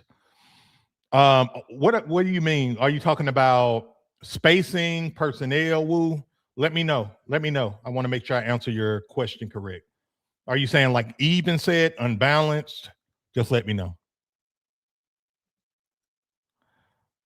Cajun Devil want to know, what do you recommend for spacing between linemen? In the beast offense, I go 0 foot splits. You could go 1 foot splits if you want. I've done that and it was fine. It was great. But I usually go 0 foot splits. And just for the record, guys, in the playbook, in all of the playbooks, I got the splits here in the alignments and gap section where I give you the recommended splits. If y'all can see that, I'm trying to highlight it. Doing a bad job at highlighting it. I got the foot splits right here, guys. So that'll let you know like what the splits are. And then like with the beast backs, they're 1 yard behind the line. And then, you can put them foot to foot or you can gap them. It's up to you. Again, I like my guys tight, man. That's just me though. Right. Like I said, same thing here. If you go to the playbook, if y'all got the playbooks, the new one, if y'all got the new playbooks, it got the install guides in all of them. It even tell you the jobs of each position. Like every single play got jobs of each position, no matter what. Okay. I put a lot of work in it for you guys to make sure y'all prepared. Okay. And if y'all want to know the splits, the backside, the position names, all of that is there. Okay. It's all there for you. Yeah, Coach Will, if you get the new one, it's updated. It's totally updated. A lot more details. A hell of a lot more details. Okay. All right. Let me see. Make sure I'm not missing any more questions.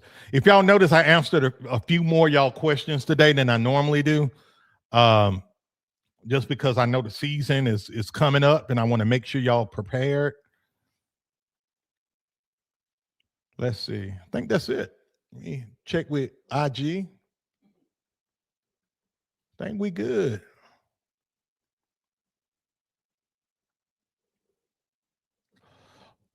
Coach J Who's 21 want to know, can you be a zone read offense and still apply the beast principles? Absolutely. As a matter of fact, there are some plays in the beast offense 1.0 where, we got inside zone, outside zone, we got wide zone, right? So you can do zone blocking principles, whether it's inside zone, outside zone, whatever you want, and still use the principles. Absolutely. Now, what I tell a lot of you guys, especially with the younger age groups, I say keep it simple. Okay. Keep it simple, just down block, you know, just down block. That's the easiest way. Um, there's really three blocks I teach my guys: down block, dry block, and I teach them how to wedge block. We go into the season knowing those three, and then I teach them double team block, combo block. All right.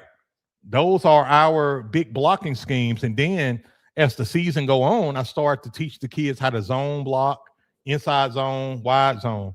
But I only really do that if I feel like they're ready for it. Right. If I feel like they still need work with blocking and they're not blocking to my satisfaction, oh no, we're going to stay on the basics, because I rather them master the basics. I rather them master the basics than to just, you know what I'm saying, be willy-nilly trying to do advanced stuff they're not even ready for. And Coach Wu want to know, wouldn't zero splits create more clutter? Nah. That's why we practice. You know what I'm saying? As a matter of fact, zero splits, what I love the most about that is that it really helps your guys to really flush out the defense. Because if you got these guys lined up like so, just looking at this right here, and they down blocking, and they know how to block, they're flushing down the defense. And literally what you're going to start seeing is as they block down, right, you're going to see running lanes open up right here in this area. These guys, oh man, hold on, y'all bear with me. For some reason, this technology is tripping today. It just like automatically got me out here. All right, here we go. So you got your beast backs kicking out right here. Y'all see this running lane open up? That's what you're going to see at practice. And then that's what you're going to see at the game. And your ball carrier is just going to see that running lane. His job is just go. You can drive a truck through that running lane as you start seeing them guys wash. And I got a lot of little nicknames I call things. And I literally call this the steel wall. The steel wall. Okay? If they tight like this, guys, it's steel wall. And then the gate opens. As the gate opens, let the ball carrier who got the baby run on through. Touchdown. Y'all got that. Man, y'all got me excited for football, man. I'm not even coaching. I'm over here wanting to coach now. I'm over here excited. I'm telling y'all. Y'all see this? Y'all see how this works? It's beautiful, man. It's so beautiful. Oh, you good, Coach Wu, man? You good, brother. I do the show to answer them questions. I love questions like that. All right, guys. So I think we're going to stop it there. That's it for the live Q&A segment sponsored by Reaper 45 Challenge. Eliminate average and become the standard. All right, guys. So are y'all ready for the playbook giveaway? Give me a hell yeah. And I think we're giving away 2 today. What we at, Miss Beast on lights? What I said on mine, it says 66. 66. Oh, hell. We got 66 likes? 67. 67. 67. Glad my kids not here. They hate when I do that shit. All right. If we get three more likes, I'm giving away 3 copies of the Beast Unleashed. I mean, not Beast. Why I keep saying Beast Unleashed? 3 copies of the Strongman Beast Offense 1.0. All right. We're getting some hell yes, some heck yes. I love it. I love it. I love it. So listen, this is what we're going to do, okay? So we're going to take a quick break before we give it away. I'm going to take a restroom break, and I will be back in about 60 seconds. While we're doing that, be sure to hit the like button if you haven't already. All right? I want y'all to go ahead and start hitting that like button, guys, and I will be back shortly, okay? I'm gonna get some music started.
All right, guys, we are back. We are back.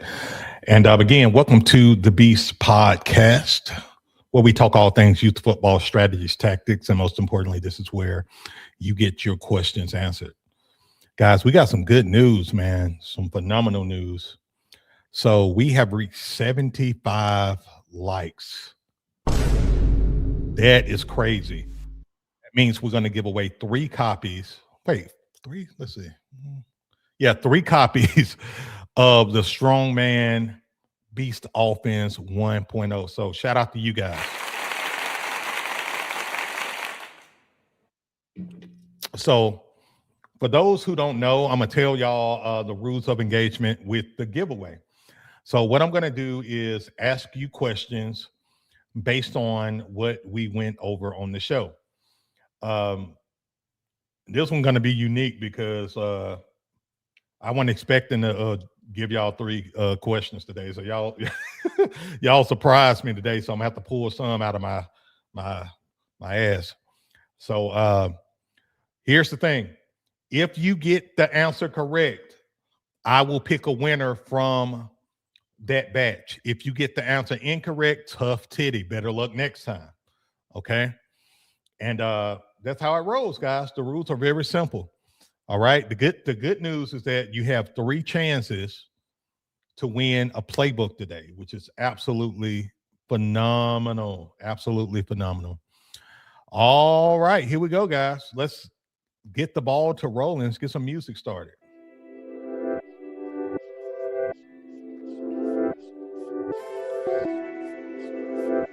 Coach B, I love I love that emoji you do every show. All right, question number 1.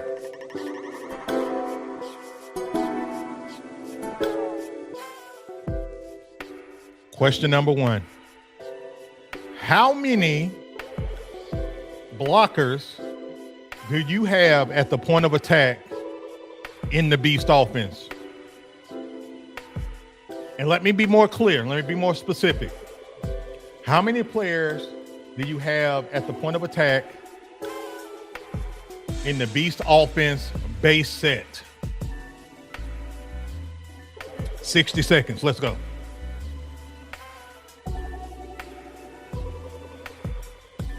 Let's see if y'all know it.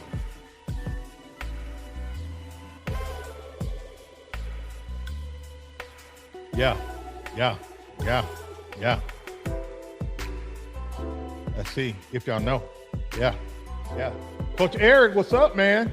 Again, TikTok fam, IG fam, if y'all want to be a part of the playbook giveaway, I encourage you to come on over to the YouTube side now. Just look up Coach Beast. You will see us live on the Beast Podcast. And from there, hit the like button and subscribe, and you'll be a part of the giveaway. Let's see.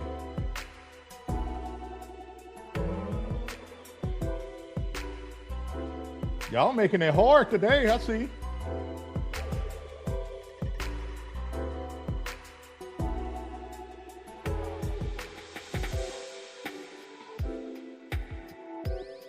All right, y'all bear with me because I'm over here. Y'all got Coach Beast over here looking at stuff.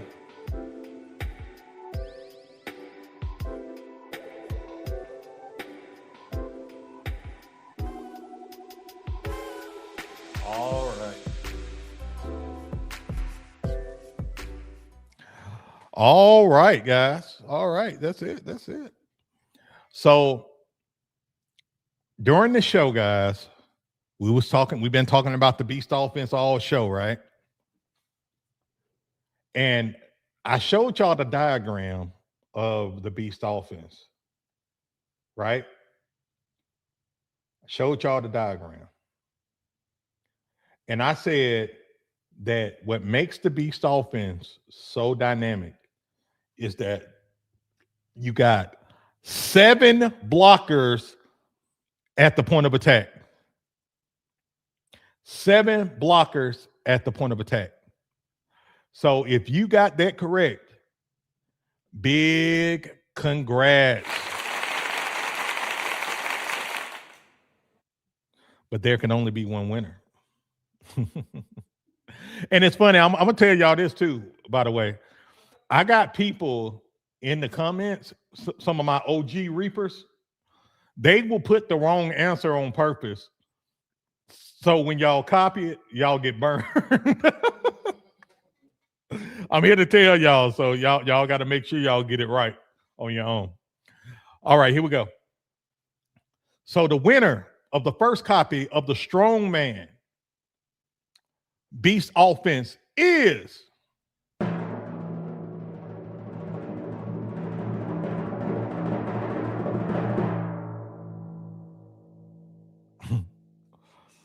Big Ticket Pick KL. Congratulations.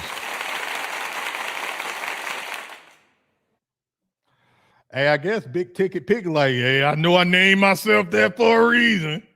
I named myself that for a reason because I'm the big pick. Yeah, big.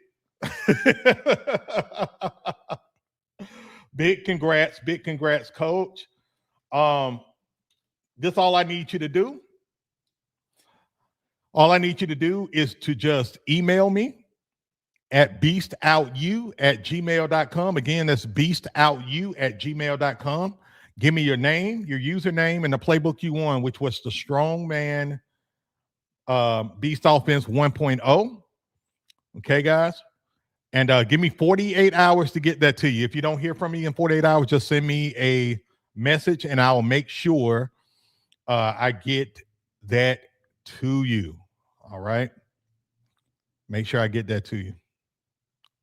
And listen, guys, this is not relevant to this show, but I think it's important to best to say this. So if I'm giving away the big kahuna, right, which is the Beast Unleashed, all 22 playbooks, I'm not saying that you just pick one playbook out of those 22. You get all 22 of the playbooks.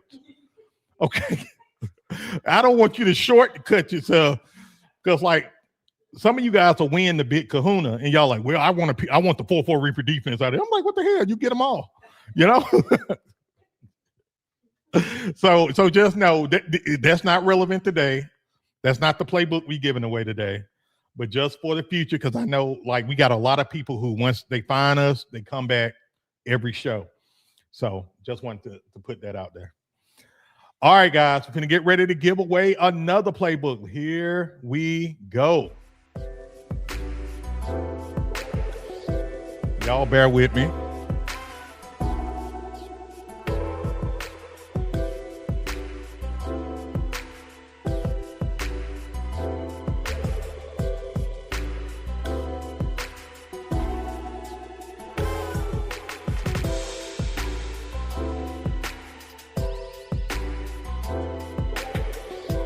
Okay, here we go. All right, guys. So during the show, I was talking about what type of football wins games in the Beast offense. I literally said blank football wins. Blank football wins. What's the word that's missing in that equation? What type of football wins in the Beast offense? 60 seconds.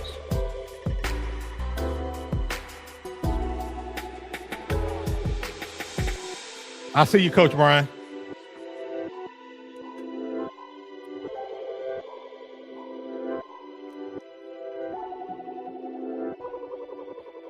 Let's see if y'all been paying attention to Coach Beast.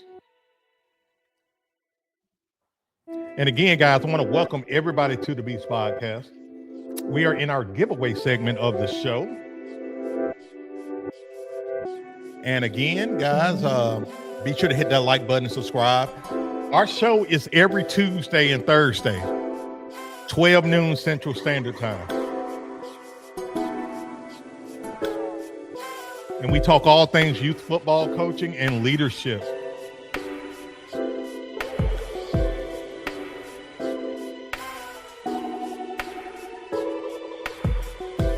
Y'all got me over here trying to figure out. Oh, okay. There we go. Shout out to ENB for the 2 jewels. Appreciate you, brother. Appreciate you. I think you gave me 2 super chats. I appreciate you. Thank you so much.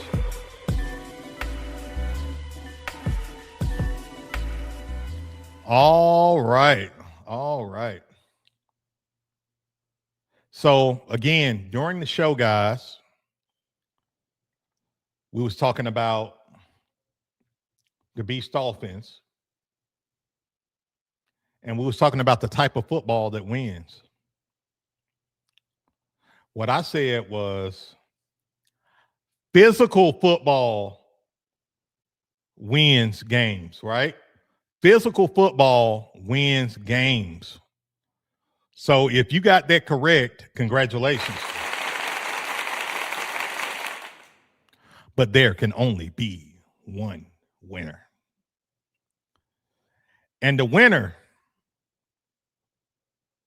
of the second copy of the Strongman Beast Offensive Playbook 1.0 is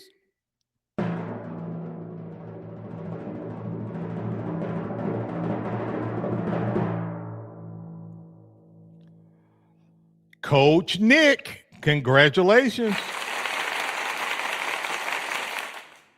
Big congrats to you, Coach Nick. All I need you to do, brother, is just email me again at beastoutyou@gmail.com. I'm going to type it in the comments again at gmail.com. And give me your name, your username, and the playbook you won, which is the Strongman Beast Offense 1.0. And give me 48 hours to get it to you. If you don't hear from me, just message me back. Send me a reminder. All right. One more playbook we're giving away, guys. One more playbook. Here we go. And get this music started.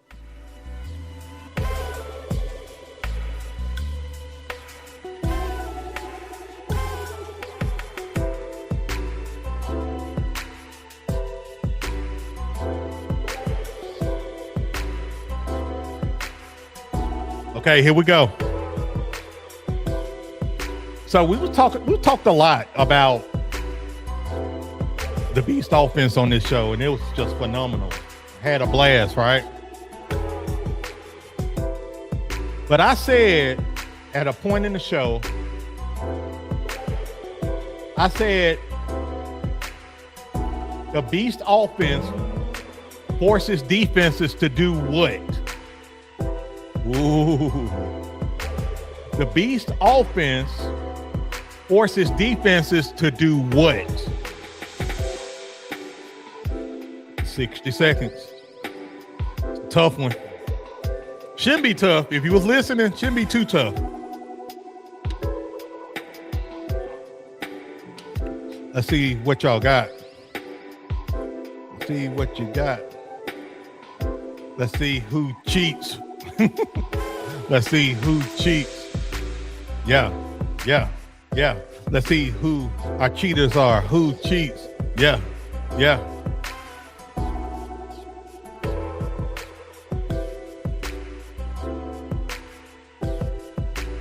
Ooh. Let's see if y'all been listening. Also, if you watching on TikTok, Instagram, and think you know the answer, come on over to the YouTube side, put your answer. You may win. Come on, y'all. The Beast Offense forces defenses to do what? Let's go. Nobody got it right yet.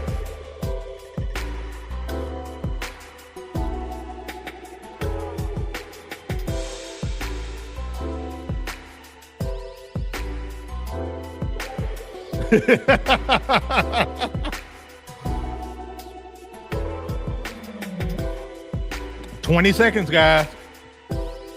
Not looking too good for the home team.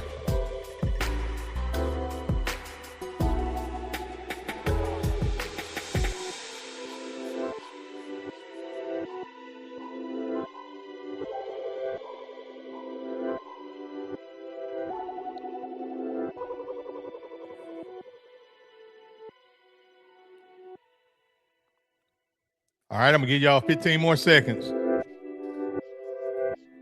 Not looking good.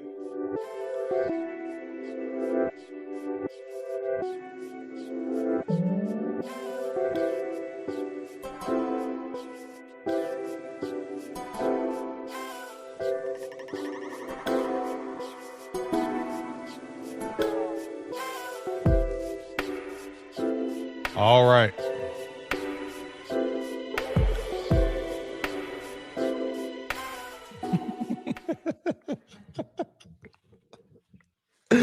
We got a winner.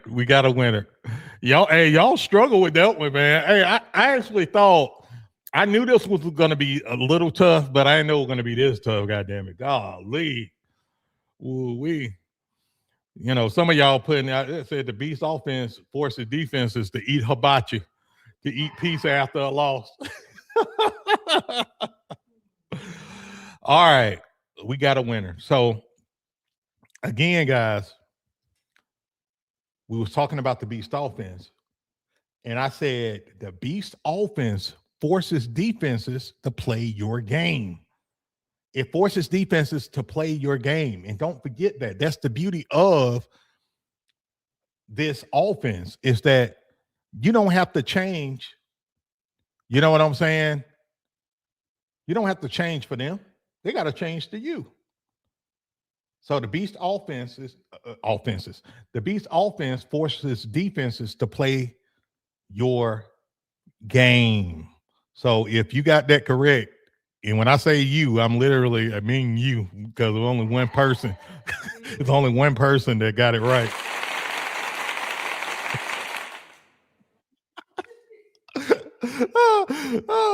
If you singular, if you singular, not plural, got it correct, congratulations, you.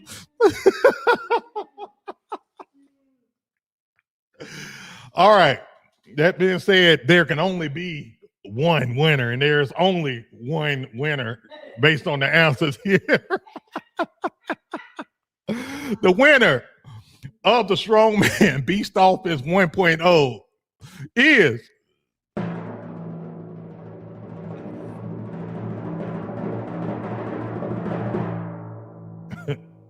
the one and only Coach Raymond Johnson. Congratulations, brother.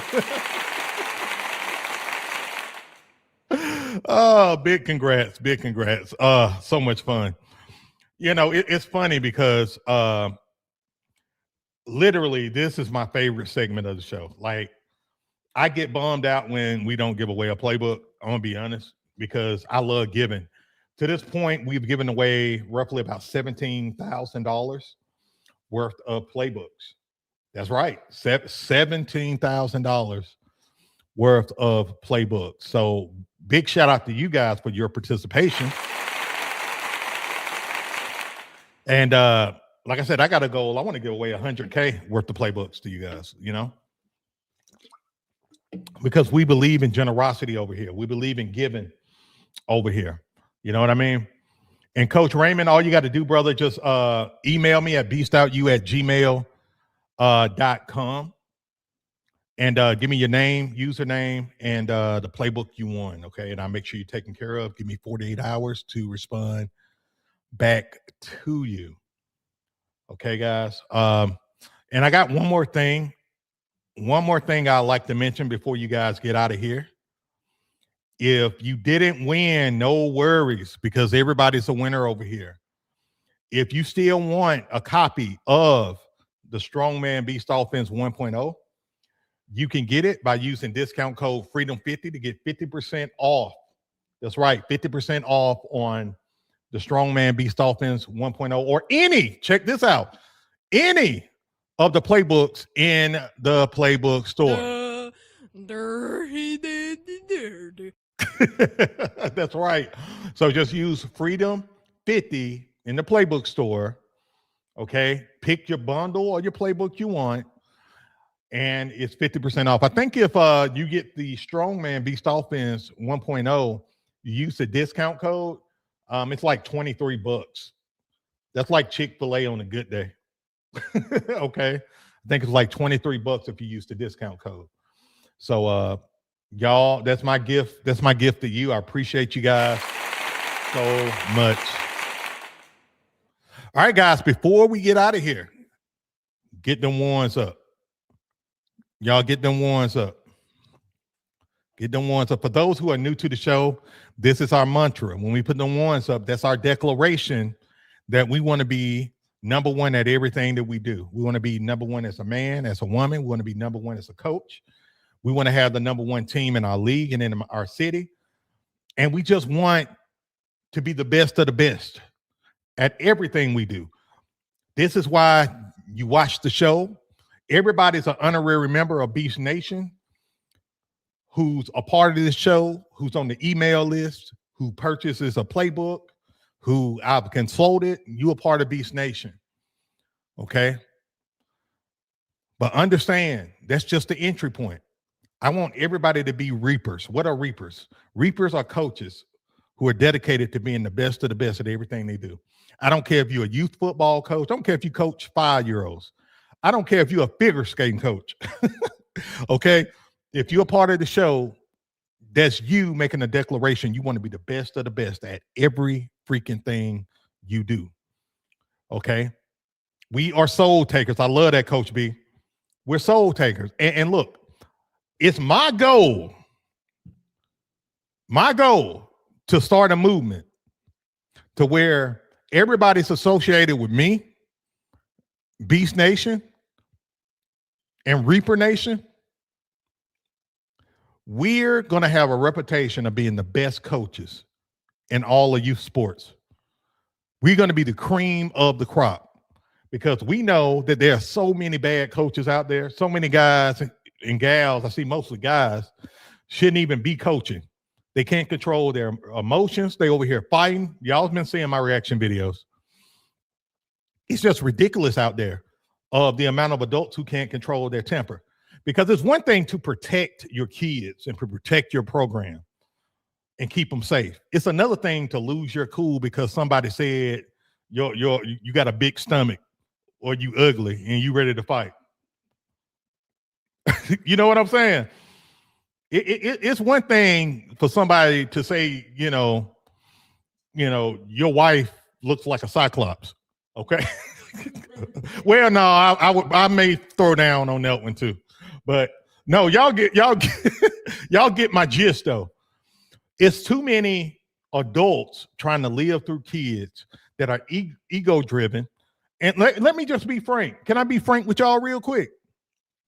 There are too many losers coaching our kids. There's too many losers trying to coach our kids to be winners. If you are a loser, don't mean that you don't lose a game or two or three, but I'm talking about if you in your personal life suck,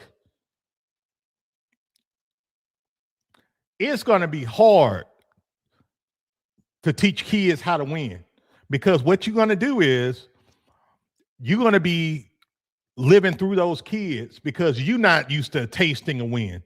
So you're going to start living vicariously through kids because you are addicted to the feeling of winning. And that's the problem we have in the youth sports world. Honestly, all the way up to the high school. I was telling Miss Beast the other day, I was doing my walk and I walked by some football coaches, I think there was middle school or JV coaches. I walked by them and you could tell they just all stuck up, think they the goddamn New England Patriots. They stuck up, don't want to speak, don't want to acknowledge just your presence as a human being.